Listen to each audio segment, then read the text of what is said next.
Let me make a final note before I call up a few panelists who are going to share from their perspective their interest and excitement about the framework. We've worked hard all fall to validate this. We expect to keep on learning.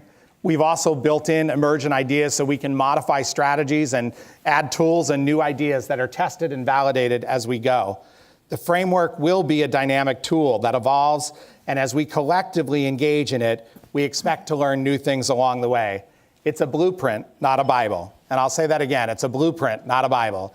We expect to learn, we expect you to add value beginning today and in an ongoing way as we partner together to do the work.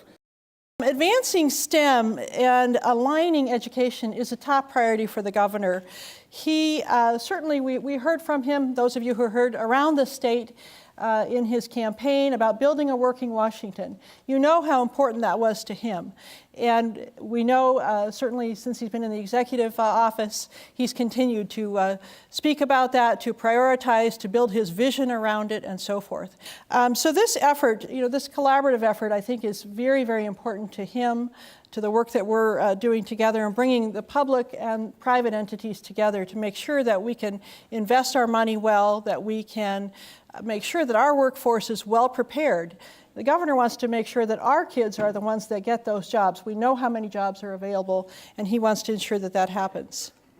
So as we've continued to do our work together with Washington STEM and many other organizations in passing the Bill 1872, we've been working to put together the Alliance and have just finishing up the acceptance of the folks who will help advise him. That bill will help him with a leading voice and that leading advice. So I think that where the framework comes in and the work that we're looking at today is really about aligning all of that together and making sure that it works for each and every student and that it works for each and every community and our businesses around this state so we can have a thriving economy.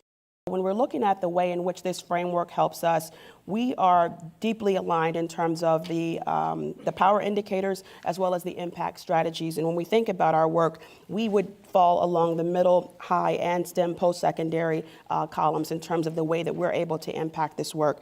And so when we're thinking about these students graduating proficient on college and career-ready standards, that's something that hits right in our sweet spot. And then, of course, supporting the services that fit the diverse needs of populations. Those are things that are aligned. We partner with a number of organizations. Many of you here in this room are partners with the College Success Foundation, and so we will certainly be utilizing this tool. We feel like it is a powerful tool to help us with the work that we do, particularly with the Washington State Opportunity Scholarship and supporting those students, but really writ large across all of the work that we do in helping to have a more educated citizenry in the state of Washington and across the nation.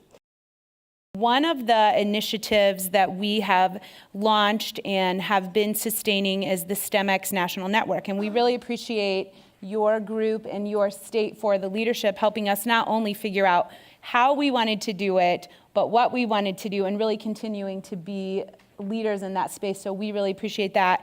And just as a testament to the profile that the Washington STEM Networks brings to STEMX, just today we have folks here from Ohio, New York, Washington, D.C., and Texas, all part of the STEMX network.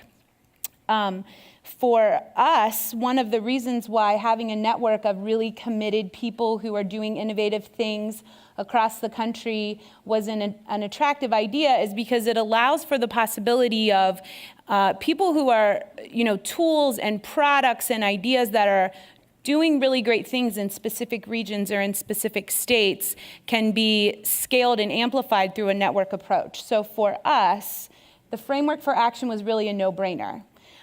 We find it to be a really compelling document. We find it to be an adaptive document.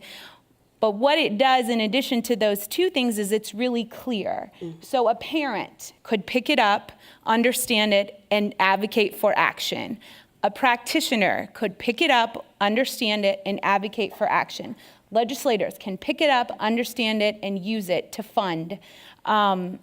Personally, as a former practitioner, a couple of the things about the framework that I find particularly attractive are that it doesn't say quality STEM education involves giving every kid a computer, offering more AP classes, and investing a lot of money in apps and canned curriculum that's prescriptive and touts itself as the future of STEM education. Instead, we find this framework doing things like investing in teaching and learning, investing in high quality programs, asking young kids, do you like science? Did you have fun in your STEM program? And if not, let's be adaptive and fix it. So really, congratulations to you guys, Patrick.